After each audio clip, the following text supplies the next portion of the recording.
Morning dear students. आज हम पढ़ेंगे आपका चैप्टर 8 सूक्त स्तव का क्लास 6 है ना। इसको पढ़ने से पहले हम शब्दार्थ जान लेते हैं। कुछ कठिन शब्द हैं जो उसका शब्दार्थ पढ़ना जरूरी है, क्योंकि संस्कृत का जो शब्द है वो आप उसका अर्थ नहीं जान पाएंगे तो फिर शब्द नहीं पाएंगे। तो बालादपि, बालादपि मतलब होता है बच्चों से, मतलब मूर्ख व्यक्तियों से, छोटे जो समझदार ना हो उनसे भी कभी कभी, है ना। बच्चों से, मूर्ख या मूर्खों से।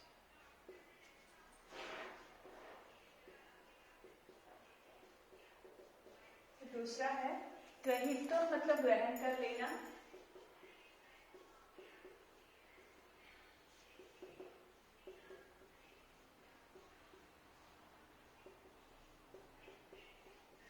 फिर देखिए युक्तम, युक्तम मतलब उचित।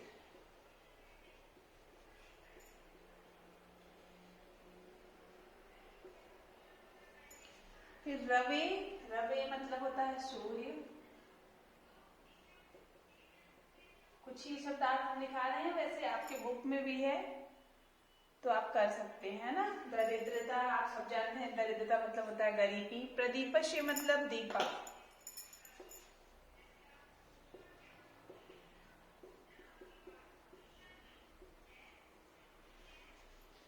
फिर तुष्यन्ति मतलब संतुष्ट होना।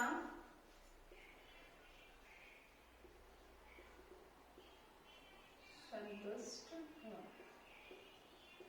तो कुछ शब्दार्थ हमने कराए हैं, कुछ आपके बुक में है, उनको आप पढ़ लीजिएगा।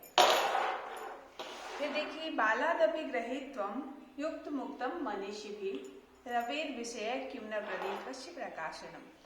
पहली सूक्ति हमको दी गई है कि बालादपि ग्रहीत्वम मतलब हमको, बालादपि मतलब बच्चों से, हमने अभी बताया, बच्चों से या मूर्ख व्यक्तियों से। ग्रहीत्वम मतलब ग्रहण कर लेना चाहिए। युक्त मुक्ति मतलब उचित बातें। जब कोई छोटा बच्चा भी हमको उचित बात कहता है तो हमको उसको ग्रहण मतलब समझ लेना चाहिए। जरूरी नहीं है कि हम बड़े हैं तो हम हमेशा सही हो, है ना। छोटे बच्चे भी कभी कभी सही बात बोलते हैं, या फिर मूर्ख व्यक्ति जो होते हैं वो, उनकी भी बातें जिनको हम मूर्ख समझते हैं वो भी कभी कभी सही बात कहते हैं। इसलिए हमें अपने आप पर घमंड ना करके उचित बातों को, विद्वान लोग जो होते हैं, अच्छे व्यक्ति जो होते हैं, वो क्या करते हैं, बच्चों से और कभी कभी मूर्खों से भी उचित बातों को ग्रहण कर लेते हैं। फिर रवेर विषय, रवि मतलब सूर्य, सब जानते हैं आप। तो रवि के ना रहने पर, सूर्य के ना रहने पर प्रकाश दीपक भी फैला सकता है ना। जब अंधेरा, शाम हो जाती है, कभी कभी लाइट्स नहीं रहती तो हम लोग दीपक जलाते हैं अंधेरे को दूर करने के लिए, है ना। तो सूर्य के ना रहने पर दीपक भी प्रकाश फैलाता है और अंधेरे को दूर करता है। इसका पहले का अर्थ हो गया कि जो मनीषी लोग होते हैं, विद्वान लोग होते हैं, वो बच्चों से भी उचित बातें ग्रहण कर लेते हैं। सूर्य की ना रहने पर दीपक भी प्रकाश फैलाता है। दूसरा है पुस्तके पठितः पाठः जीवने नैव साधितः किम भवेत् तेन पाठेन जीवने यो न सार्थकः। पुस्तक में पढ़ा गया पाठ, पुस्तके पठितः पाठः, पुस्तक में पढ़ा गया पाठ यदि हमने अपने जीवन में नहीं उतारा, जीवने नैव साधितः, यदि हमने अपने जीवन में नहीं साधा या नहीं उतारा, पुस्तक में सब बहुत अच्छी अच्छी बातें दी रहती हैं ना। तो यदि जो अपने बुक्स में पढ़ा है अपने और उसको अपने जीवन में नहीं अपनाया तो उसको पढ़ने का क्या अर्थ, है ना। तो पुस्तक में पढ़ा गया पाठ यदि हमने अपने जीवन में नहीं अपनाया तो उस पाठ को पढ़ने का कोई अर्थ नहीं है। किम भवेन तेन पाठेन, उस पाठ को पढ़ने का क्या अर्थ जो आपके जीवन में सार्थक ही ना हो। ऐसे पाठ को हम क्यों पढ़े जो हमारे जीवन में उपयोग ही ना आए, है ना।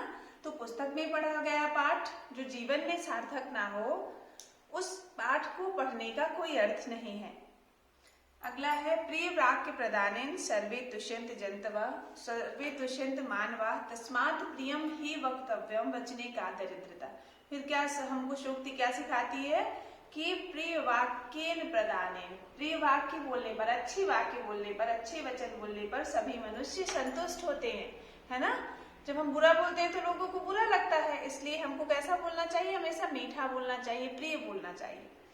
प्रिय वाक्य प्रदानेन सर्वे तुष्यन्त मानवाः, सभी मनुष्य प्रिय वाक्य बोलने पर ही खुश होते हैं, मीठे वचन बोलने पर ही खुश होते हैं, सुखी रहते हैं।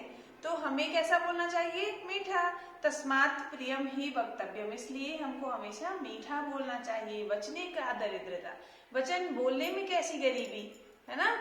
वचन के लिए तो कोई गरीबी नहीं है, हम बोल क्यों खराब बोले, अपना मुंह खराब करें बोल के गलत बातें, है ना। तो प्रिय वाक्य से सभी मनुष्य संतुष्ट होते हैं, खुश होते हैं, इसलिए हमें हमेशा मीठा ही बोलना चाहिए। वचन बोलने में कोई गरीबी नहीं है। अगला है गच्छन् पिपीलिको यति योजना नाम शतान्यपि अगच्छन् वैनतेयोपि पद्मेकम ना गच्छति। अगला है गच्छन् पिपीलिको, मतलब चलती हुई। पिपीलिको मतलब क्या होता है? चींटियां। तो चलती हुई चींटियां, जब मनुष्य मेहनत करता है तो सारी कठिनाइयों को पार कर लेता है। गच्छन् पिपीलिको मतलब चलती हुई, परिश्रम करती हुई चींटियां सैकड़ों योजन, मीलों का सफर पार कर लेती हैं, है ना। सैकड़ों योजन पार करके अपनी मंजिल तक पहुंच जाती हैं जहां उनको जाना होता है। अगच्छन् वैनतोपि, और ना चलता हुआ गरुण, जो नहीं चलना चाहता, परिश्रम नहीं करना चाहता, पद्मेकम ना गच्छामि, वो एक कदम भी नहीं चल सकता। अगला है काकः कृष्णः पिकः कृष्णः को भेदः पिक काकयो वसंत समय प्राप्ते काकः काकः पिका पिका। फिर लास्ट आपका है काका कृष्ण, कौवा काला होता है, काका मतलब कौवा, कृष्ण मतलब काला होता है, पिकः कृष्ण, कोयल भी काली होती है ना। दोनों को सबने देखा है, कौवे को भी और कोयल को भी, दोनों एक जैसे होते हैं। को भेदः पिक काकयो, कौवे और कोयल में क्या भेद है? कोई भेद, मतलब ऐसे हम देखेंगे जनरली तो उनको भेद उसमें पता ही नहीं चलेगा। तो कौवा भी काला होता है, कोयल भी काली होती है, दोनों में कोई भेद नहीं होता, कोई भेद हमको समझ में नहीं आता। लेकिन वसंत समय, जब वसंत का मौसम आता है तो काकः काकः, तब कौवा कौवा जैसा दिखता है और कोयल जो होती है वो कोयल की तरह। क्यों? क्योंकि उसकी आवाज जब वसंत का समय आता है और कोयल बोलती है तो कोयल और कौवे का भेद हमें पता चल जाता है।